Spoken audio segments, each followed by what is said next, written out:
그 시대 또 그 나라, 민족, 기업, 사업장, 거기 어떤 단체, 집단마다 탁월하고 뛰어난 그런 경영자가 있기 마련입니다. 우리나라에도 아주 유명한 돌아가신 분들이지만 유명한 경영자들이 있으셨죠. 현대를 창업한 고정주영 회장, 아주 세계적인 경영자이시고, 또 삼성을 일으킨 이병철 회장님, 두말할 게 없죠. 세계 최고의 경영자 중에 한 사람이죠. 그리고 LG의 창업자이신 구인의 회장님, 참 독보적인 아주 뛰어난 분이신데, 일본에도 아주 세계적인 경영자들이 많이 있습니다. 마시스타 고노스케 이런 분들, 이름만 들어도 다 아시죠. 그런데 20세기에 경영의 신이라고 불리웠던 분이 있습니다. 경영의 신. 대단하지 않습니까? 얼마나 경영을 잘했냐면 신이라고 불려요.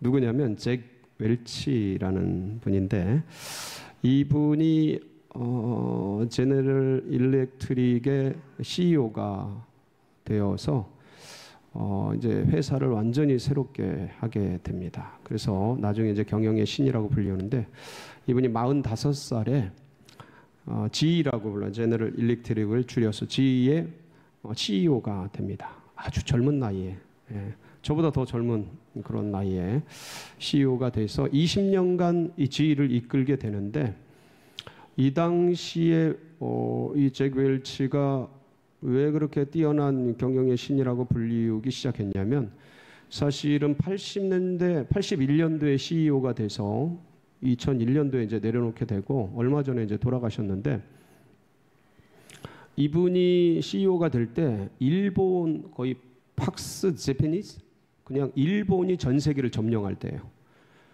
그러니까 이 당시에 미국 기업들이 막 일본에 의해서 넘어가고 팔려가고 그럴 때입니다. 미국을 다 일본이 산다 이럴 때니까.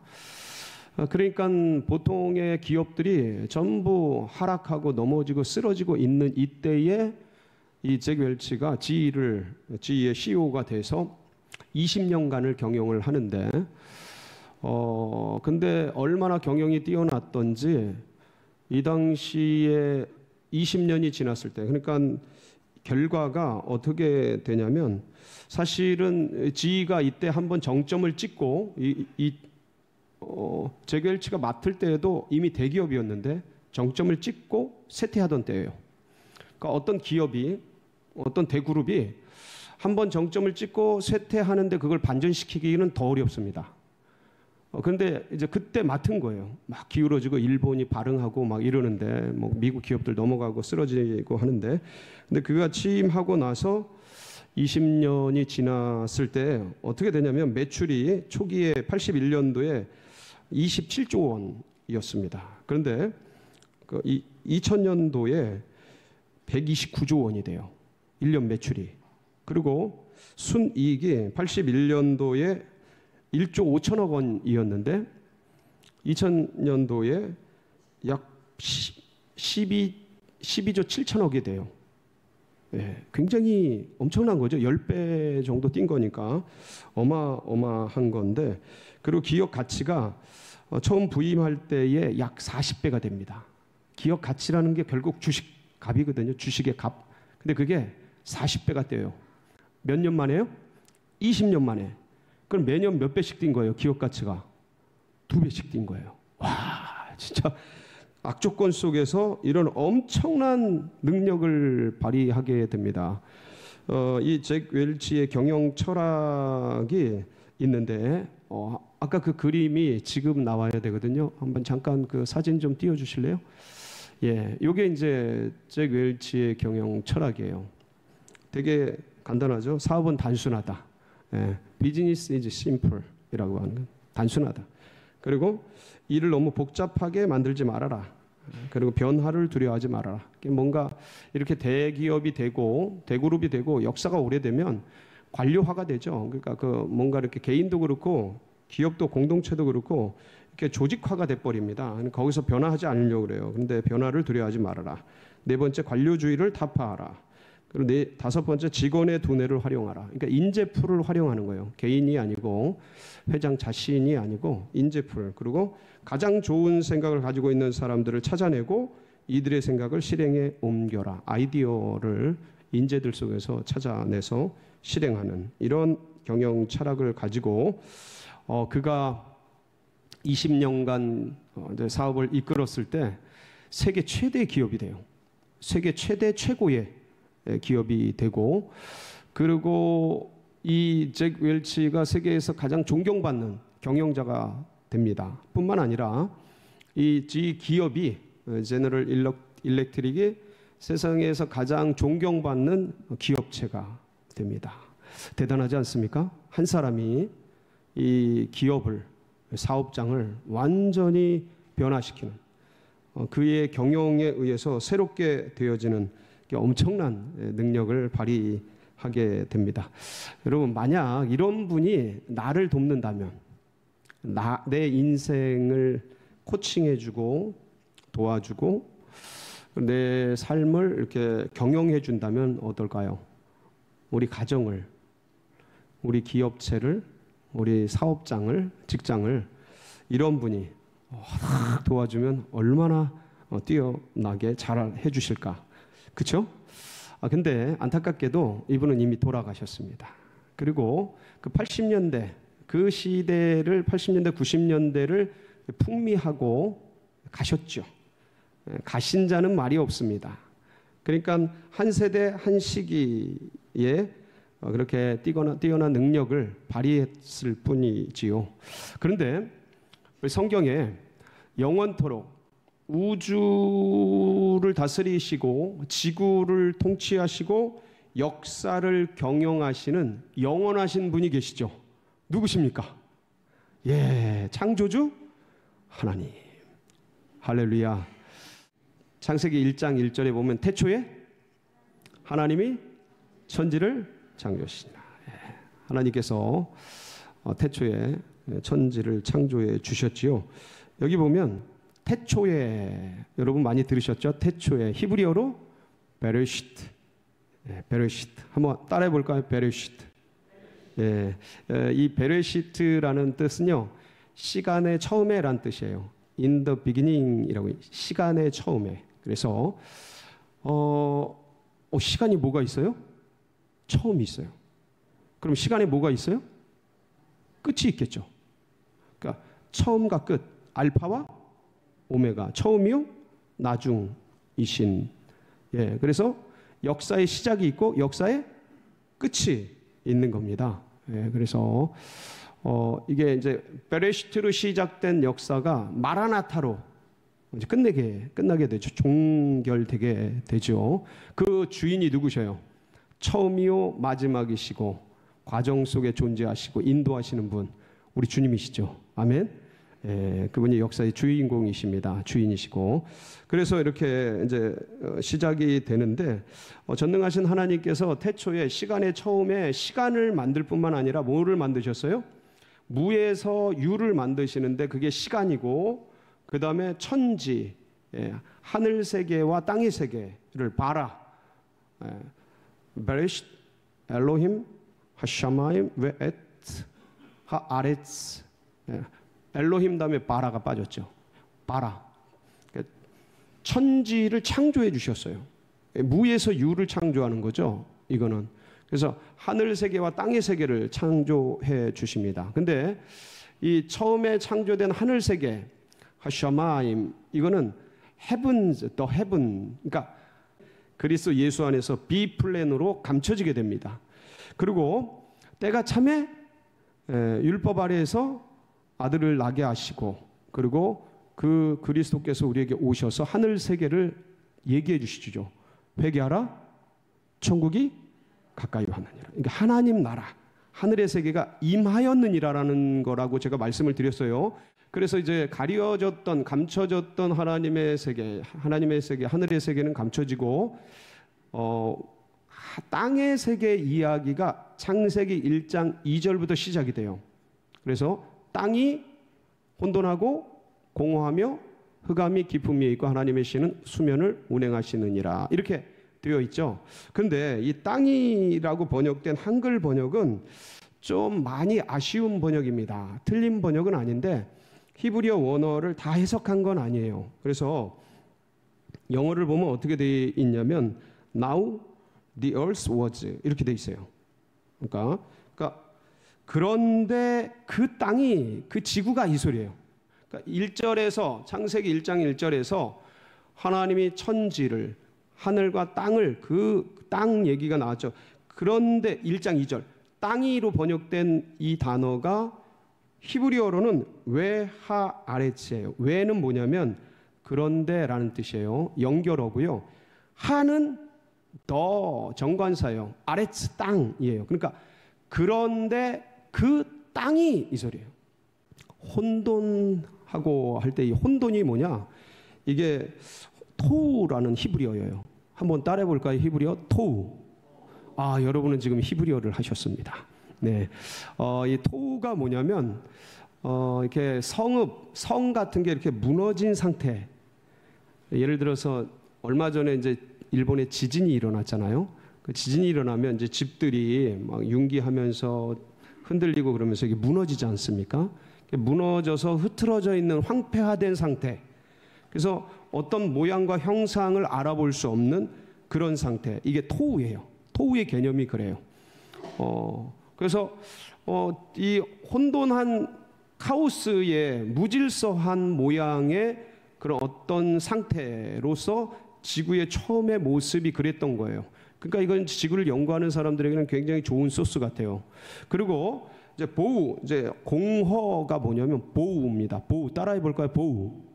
그러니까 토우와 보우, 이게 히브리어의 그 어떤 언어 유희라 그러는데 언어 문법으로 뭔가를 만들어가는, 우리나라 시조같이 뭔가 이렇게 3사 이렇게 만들어가듯이 이 히브리어도 이제 그런 게 있어요. 언어 유희가 있는데 토우, 보우는 뭐냐면 공허라는 단어인데 이거는 있어야 될 곳에 뭔가 비어있는 이런 뜻이에요.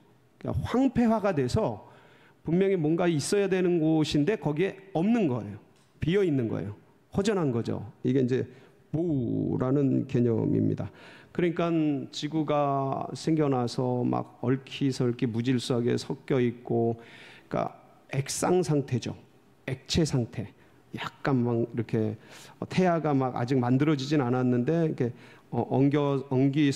설켜서 뭔가 이렇게 만들어질 준비를 하고 있는 그런 모양의 상태입니다. 그런 혼돈하고 공허하고 그리고 캄캄해. 여기는 이제 빛이 있잖아요. 그러니까 환한데 여러분 지구에 태양이 있어서 빛이 있고 그런데 우주로 나가보면 암흑물질이라는 게 있어요. 우주는 이 밝은 것보다 어두운 게 온 우주를 꽉 차고 있어요. 캄캄해요. 태양이 비춰주는 면적이 얼마 안 되고 온 우주는 사실 깜깜해요. 깜깜한 곳에 빛들이 몇 개씩 있는 건데 그럴 정도로 우주는 캄캄해요. 그리고 지구도 캄캄했어요. 초기에. 그래서 태움, 깊은 바다같이 깊은 어둠이, 칠흑 같은 어둠이 지구 전체를 휩싸고 있었죠.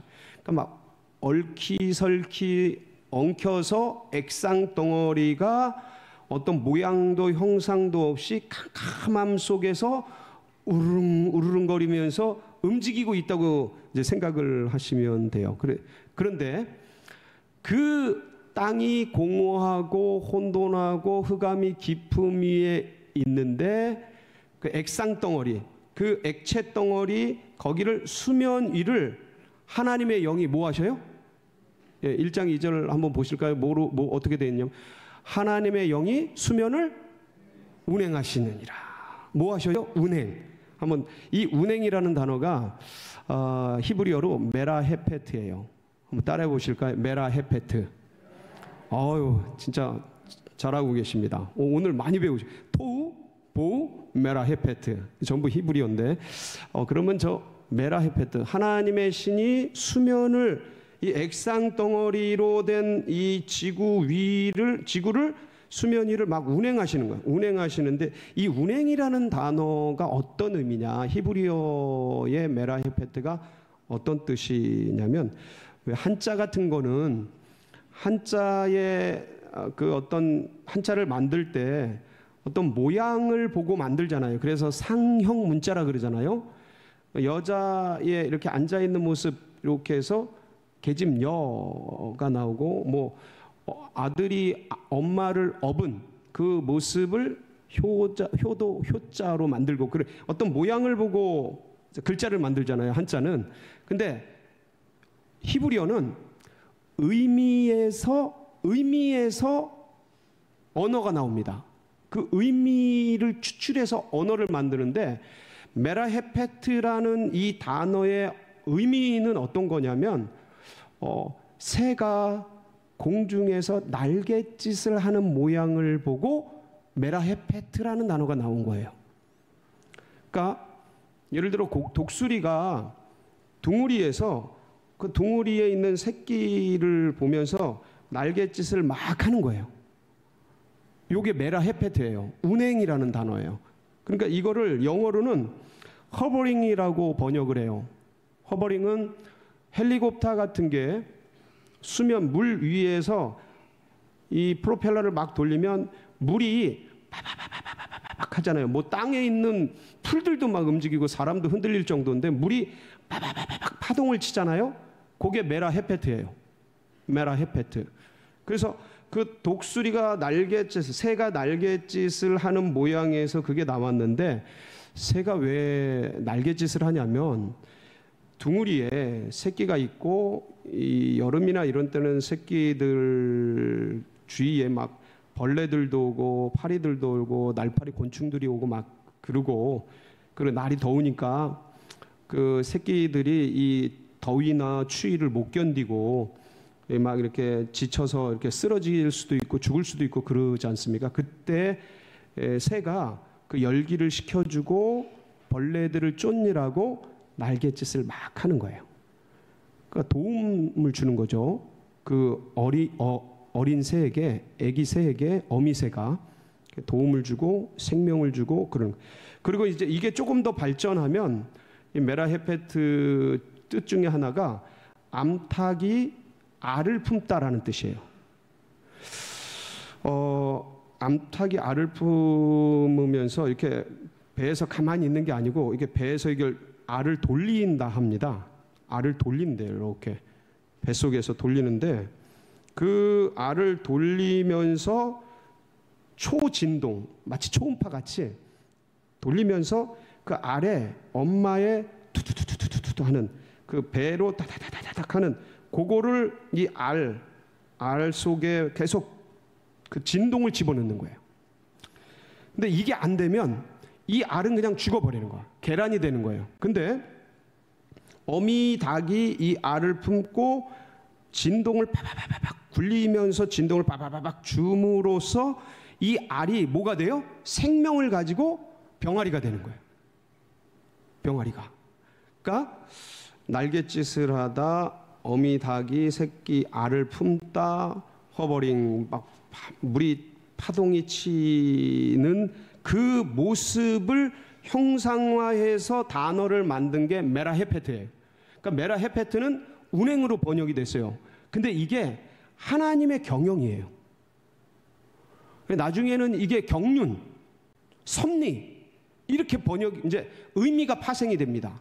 그러니까 하나님의 우주 섭리, 역사, 경영 뭐 이런 식으로 이제 되는데, 바로 이 메라헤페트에서 나오는 거예요. 그래서 마치 암탉이 알을 품고 새가 그 아기 새를 이제 보호하면서 날갯짓을 하듯이 이제 막 탄생한 초기 지구를, 초기 우주, 초기 지구를 하나님의 영이 우리들은 성령이잖아요. 그렇죠? 하나님의 영, 성령이잖아요. 하나님의 영이 이 액상화된 혼돈하고 공허하고 캄캄함에 있는 이 지구 위를 쫙 운행하시는 거예요. 이게 메라헤페트 하는 거예요.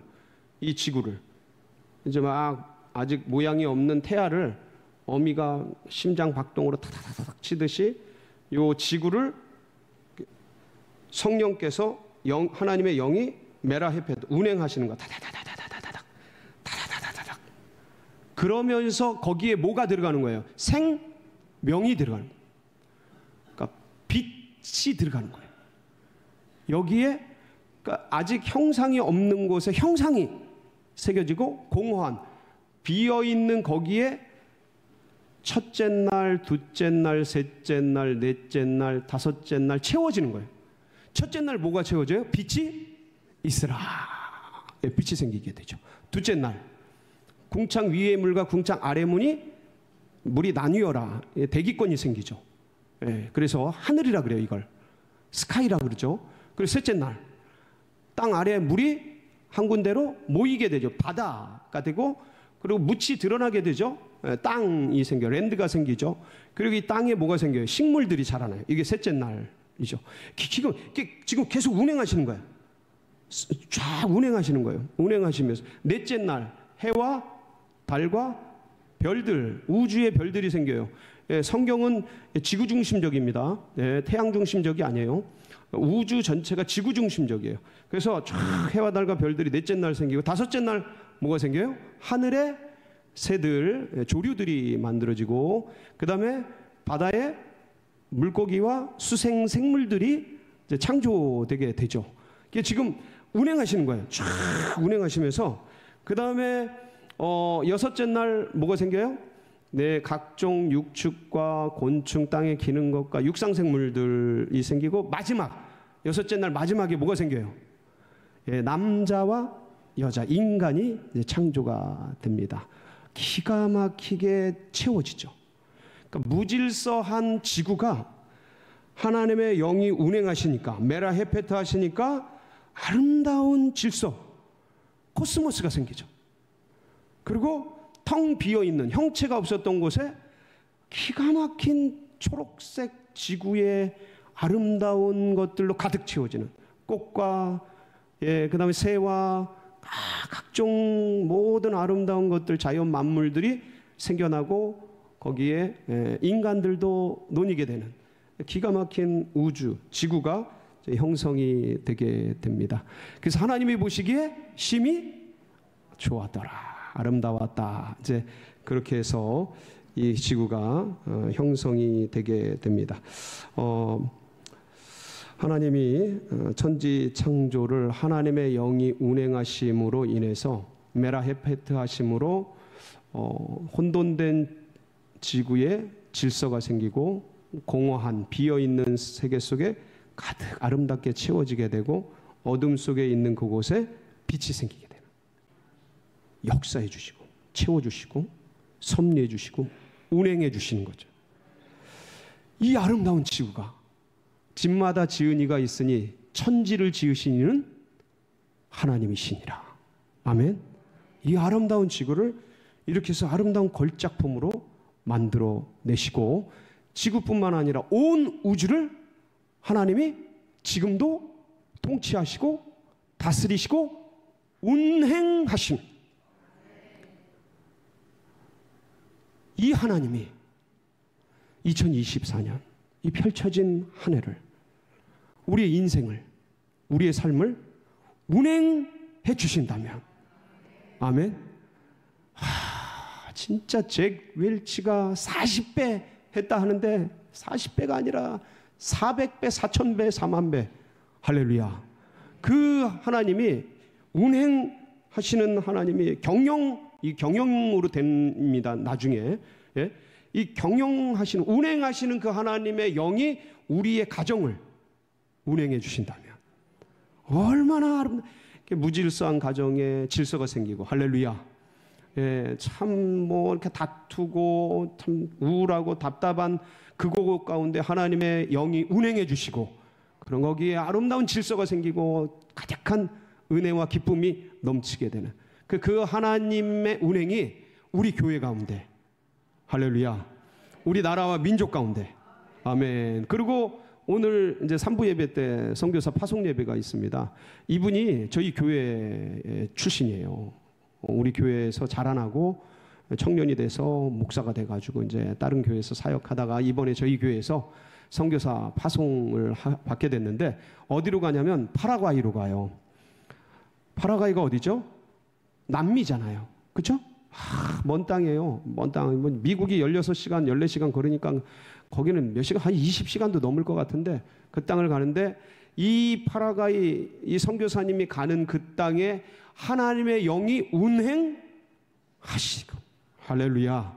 먼저 미리 가서 운행하시고 도와주시고 그래서 정말 우리의 생이, 우리의 삶이, 우리의 교회가 우리 선교사님의 이 헌신이 하나님의 놀라운 경영 속에서 놀랍게 열매 맺는 복된 한 해 되시기를 주의 이름으로 축복합니다.